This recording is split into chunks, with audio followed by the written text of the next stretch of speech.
Hey Mac, Hey, Pam. I do have a question for you. what's We'll that? start this off right. Breathing.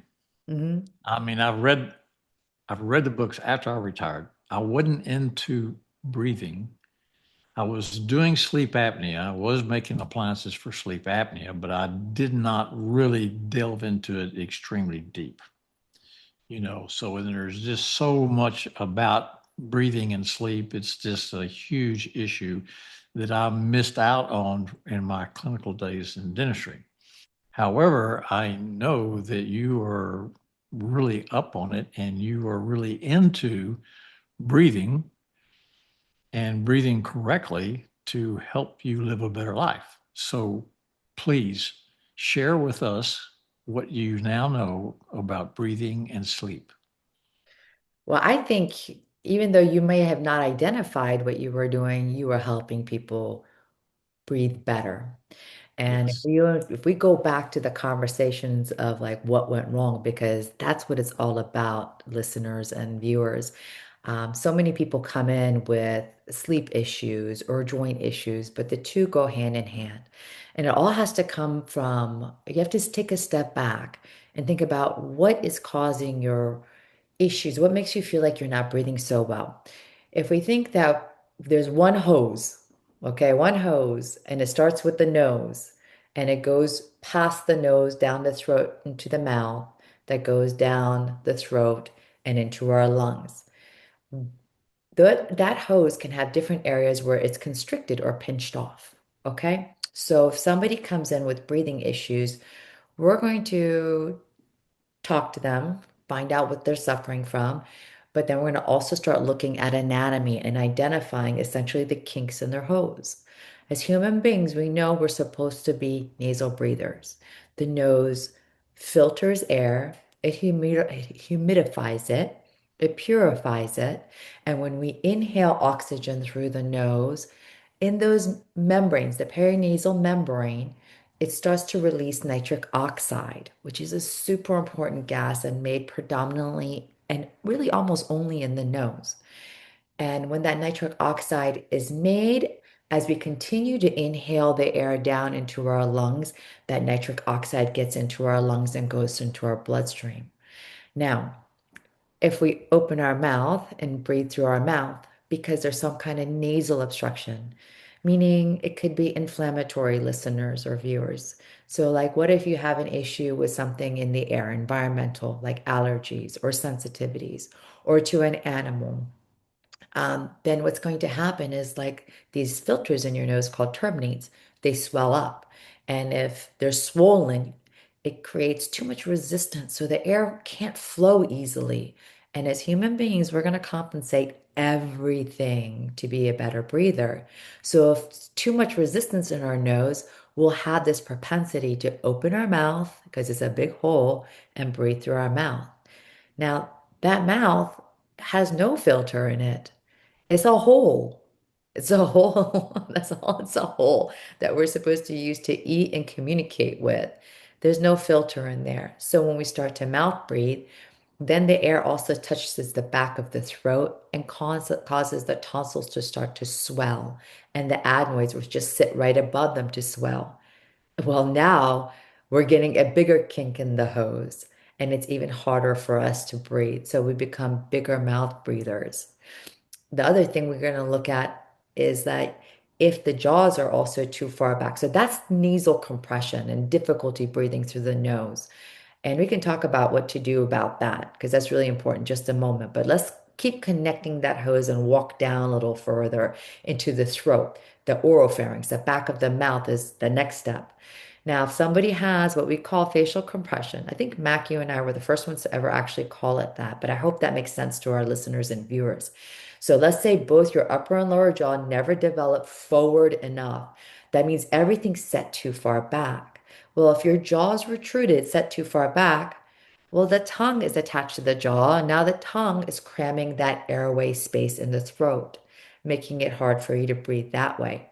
So if you're going to an ENT and you're like, gosh, I can't sleep well. I'm not getting enough air. My whoop band, my Oura ring, or my watch is telling me I'm not sleeping well.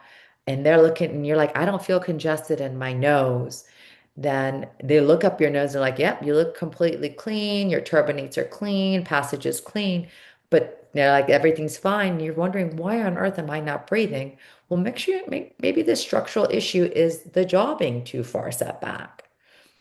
Or if the jaw is where it needs to be, which it never is if you had nasal compression, if your inflammatory markers in your nose are just out of control, the first place you want to start with, listeners and viewers, is allergy testing. Not even the ENT doctors. Get allergy tested. You want to identify the root cause. If you go to the ENT first, which most people do, they're going to see swollen turbinates and adenoids and such, and they're going to prescribe you usually some kind of steroid inhaler to shrink those inflamed or swollen membranes, right? Well, those steroid inhalers affect the quality of air going into your nose. They also completely shut down nitric oxide exchange. So that's not good. And aside from that, they do a great job on getting those tissues to shrink, but you're going to be married to those medications, which is completely unhealthy because the minute you get off of them, if you haven't identified what made them swell to begin with, well, your issue is going to come right back. So you want to take that step first in identifying, okay, am I allergic to something or sensitive to something? And the best way to do that is to get allergy tested and identify those things. If you are allergic to something, consider doing subimmunotherapy. And what I mean by that is sublingual immunotherapy, sorry, which means like you get these drops that are mixed with whatever you're allergic or sensitive to. You're essentially microdosing it, mixed with sugar water dextrose, and you put drops of it under your tongue to get your body to stop recognizing these substances as inflammatory markers. It makes them feel like, okay, this is normal to me and I don't have to respond so aggressively. It can take months, maybe a couple of years for that to develop, but I think it's a much more natural, holistic, functional way of addressing it rather than constantly medicating yourself with a steroid, which you will build tolerance to and then need to use more and more of and get worse and worse as you get older. Let's say you got allergy tested though, and they found you're not allergic to anything anymore, but you have all this swollen adenoids and tonsillar tissues. Well, then that's a fantastic news. But what happened? Well, you could have been exposed to something. Like you could have lived in a house with mold and it got infested into these tissues and it just needs to be cleaned out surgically or with medications. And then you can do that and you won't relapse because you're not exposed to that anymore. Does that make sense? Am I getting too wordy on this, Mac? But to So just kind of check in here. So you have the nose, which is the most important, but it can be clogged for several different reasons, as you just mentioned. Then it goes down into the throat where you have your adenoids, you have your tonsils.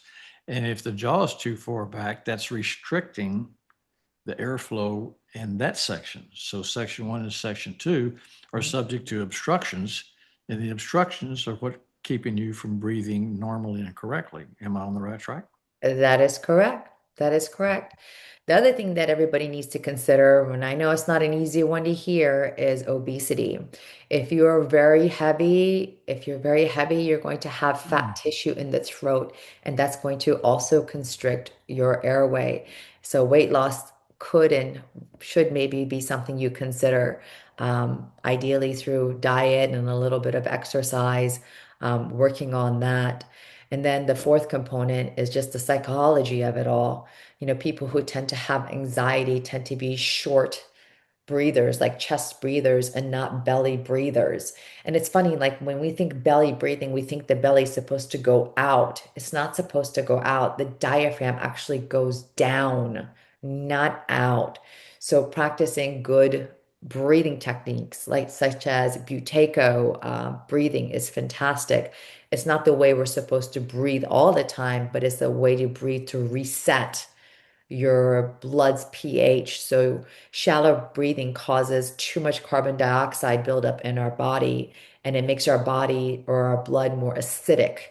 And when there's too much acidity, the hemoglobin, which is what oxygen binds to in our blood, it kind of hugs it tighter. The affinity is stronger when the blood is too acidic. So when you actually breathe correctly and release, you're not shallow breathing, but you're taking slower exhales and slower inhales, you're going to release the oxygen and then neutralize the blood pH, thereby letting the oxygen that's binding to hemoglobin release easily. So let me just say it a little bit easier.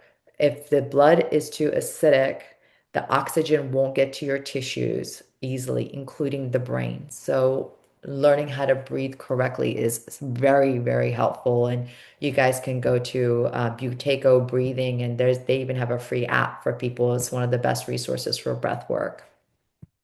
And so I told you that one of the episodes, I've just started taking Pilates, Hmm. and Pilates is huge in the breathing technique.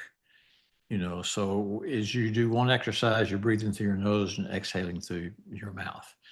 And we've been raised to not think anything about our breathing. You're just going to naturally breathe, and that's just the way it is. But there is a science to it, and it's a very complicated science, and it's a very important science to understand the importance of that. I mean, after all, if you don't have oxygen, you die. And Yeah, if you don't have a full complement of oxygen, you're not maximizing your health. correct. And if you're listening or watching, if you are young, okay, I'm talking 50 and under, maybe even 60 and under, you shouldn't be on a CPAP. You shouldn't. It is not the gold standard. Let's open up about that bullshit, right? Like Yeah. seriously. Sorry to say it, but it is. You in medicine, and we're trying to change that. If you have sleep apnea, which most people do at this point because it's so rampant, nobody's faces are being developed correctly. Most people have facial compression. So if something is going to register, well, the first thing that doctor is going to give you is a CPAP even for very light sleep apnea. That's not healthy. CPAP, all it's doing is pressurized air. It's forcing air in.